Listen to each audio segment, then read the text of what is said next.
Hi friends, अस्सलाम वालेकुम। मेरा नाम है मोहम्मद सद्दाम और आप देख रहे हैं my YouTube channel mix pro. कैसे हैं आप लोग? उम्मीद करता हूँ अच्छे होंगे। और आज हम जिस वीडियो पर रिएक्शन देने वाले हैं वो बहुत ही ज़्यादा ज़बरदस्त होने वाली है, क्योंकि आज हम हिंदुस्तान के राजा ख्वाजा मोइनुद्दीन चिश्ती अजमेरी की एक वीडियो है जिस पर हम रिएक्शन देने वाले हैं। तो वीडियो को पूरा देखें और देखकर इबरत हासिल करें। तो देर न करते हुए वीडियो को स्टार्ट करते हैं। ख्वाजा साहब अपने कुछ मुरीदों को लेकर अजमेर की सरजमीन पर अपने कदम रखते हैं। कयामत की गर्मी थी। धूप से बचने के लिए वो एक सायादार दरख्त के नीचे बैठ जाते हैं। अभी वो आराम फरमा ही रहे थे कि उसी वक्त राजा के कुछ सिपाही आते हैं और उन्हें वहां से चले जाने के लिए कहते हैं।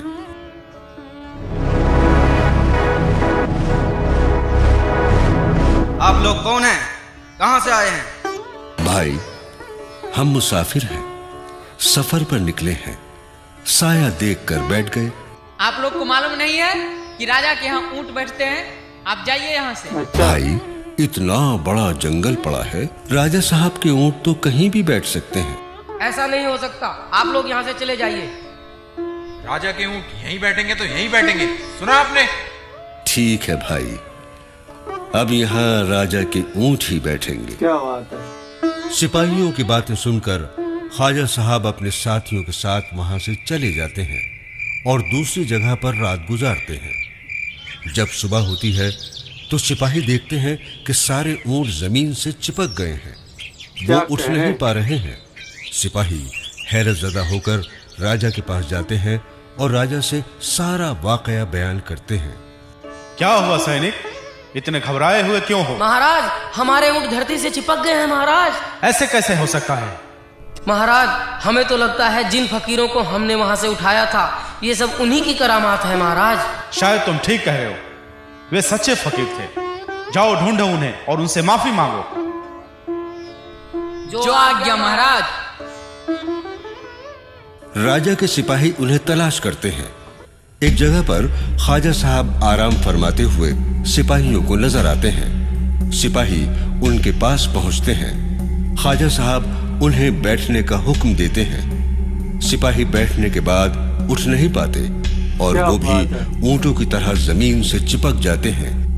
जब राजा को यह खबर लगती है कि हमारे ऊंटों की तरह हमारे सिपाही भी जमीन से चिपक गए हैं, तो वो खुद ख्वाजा साहब के सामने पेश होता है। ख्वाजा साहब राजा को भी बैठने का हुक्म देते हैं। राजा जब बैठता है तो वो भी चिपक जाता है। लाख कोशिश के बावजूद जब वो उठने में नाकाम रहा तो हार कर ख्वाजा साहब से माफी मांगने लगा, गिड़गिड़ाने लगा। तब ख्वाजा साहब को उस पर रहम आ जाता है और उन्होंने जमीन को हुक्म दिया, ऐ जमीन, मैं तुझे हुक्म देता हूं, तू इन सबको आजाद कर दे। क्या बात है। उनके हुक्म की तामील हुई और वो सभी आजाद हो जाते हैं। राजा बार बार उनकी इस मेहरबानी का शुक्रिया अदा करता है।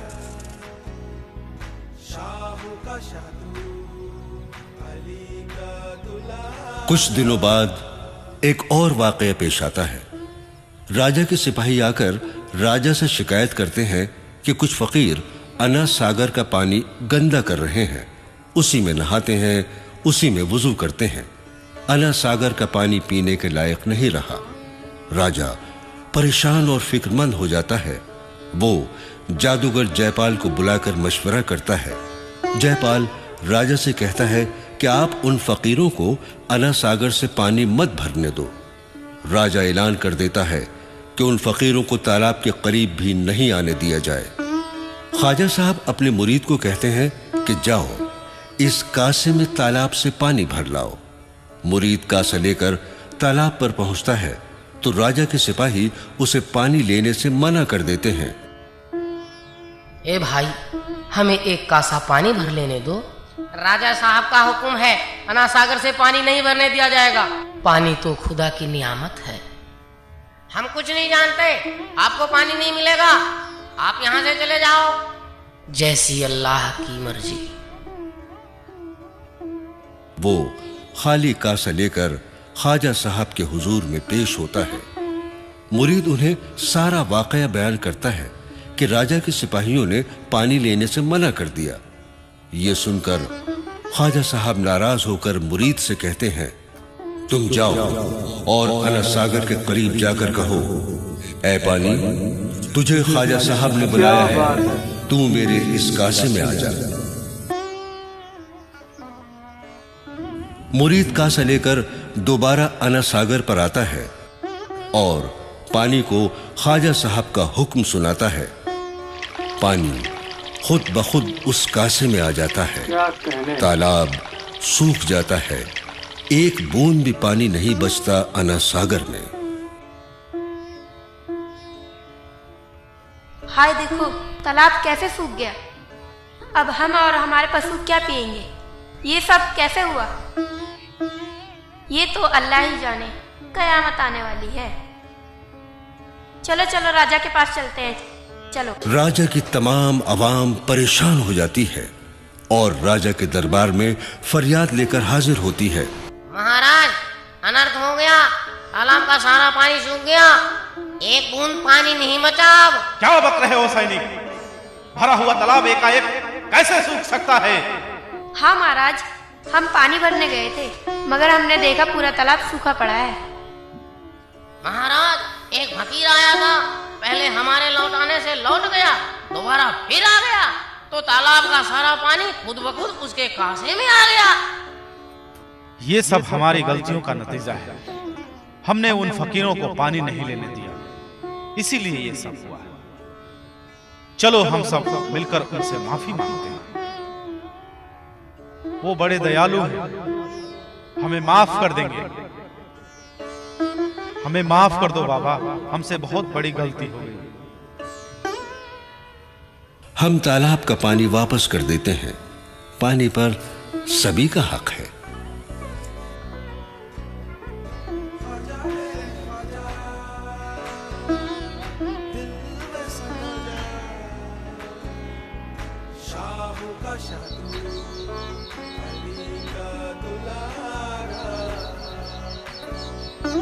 राजा हैरान और परेशान होता है।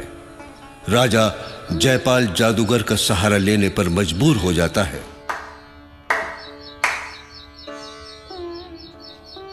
आज्ञा महाराज। जयपाल को दरबार में पेश किया जाए। जो आज्ञा महाराज। बहुत बड़ा जादूगर था ये अपने जमाने में।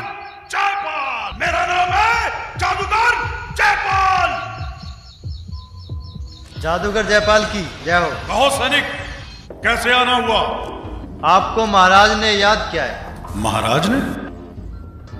ठीक है, तुम जाओ, मैं भी आता हूं। जैसी आज्ञा।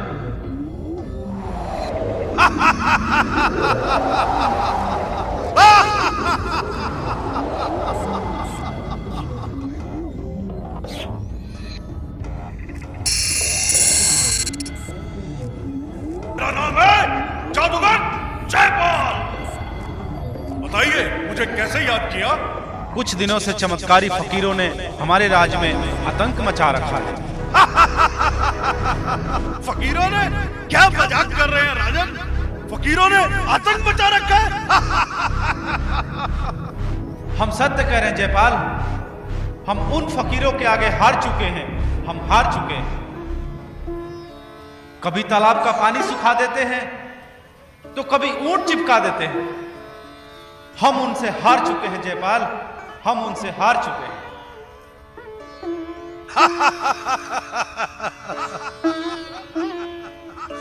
राजन, आप हमसे क्या चाहते हैं। जयपाल, हम चाहते हैं कि तुम अपने जादू के बल से उन फकीरों को अजमेर से भगा दो। इसकी क्या होगा। फकीरों बचो।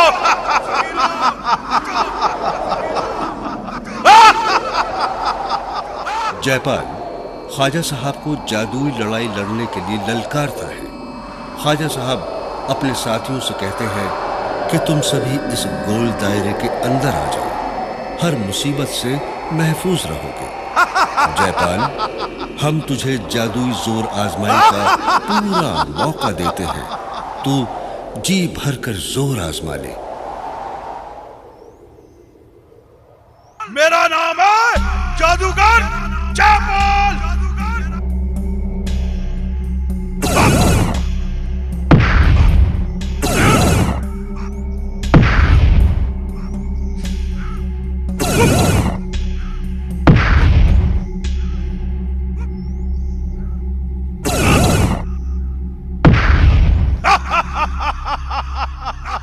मैं हूं जादूगर जयपाल।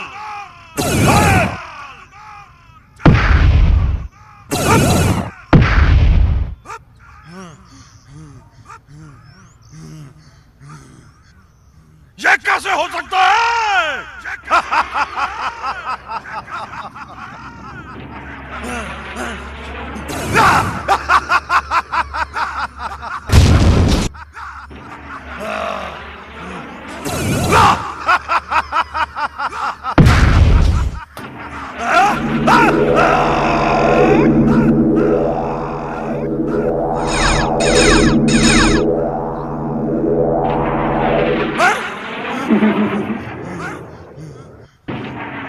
ये कैसे हो सकता है? ये कैसे हो सकता है?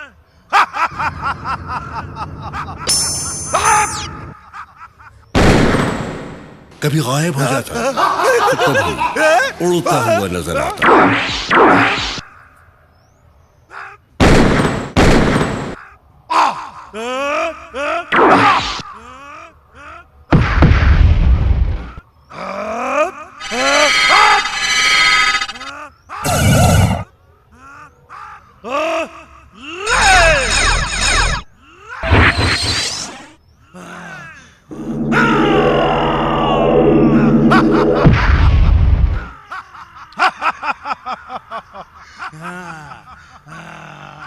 ले मेरा सर्पदंड।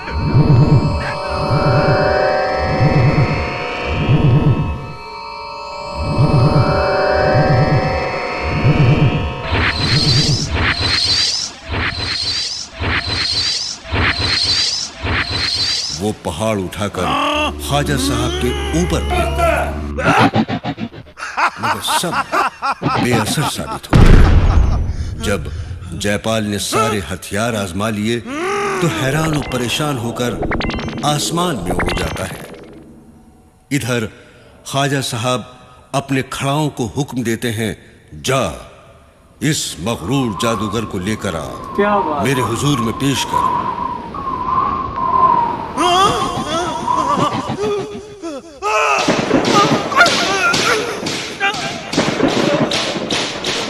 फटाफट पड़ रही है सब। ख्वाजा साहब की खड़ाओं जाती है और जयपाल को पीटते हुए ख्वाजा साहब के हुजूर में पेश करती है। बाबा मुझे माफ कर दो बाबा, मुझे माफ कर दो बाबा। आगे औकात पे। जयपाल हार मान चुका था। वो ख्वाजा साहब से माफी मांगता है और खुद को इस्लाम में शामिल कर लेने के लिए ख्वाजा साहब से इल्तिजा करता है। ख्वाजा साहब उसे माफ कर देते हैं और इस्लाम में दाखिल कर लेते हैं। आप जी ने जयपाल का नाम अब्दुल्ला बयाबानी रखा जी बिल्कुल। और अपने फजल करम से नवाजा।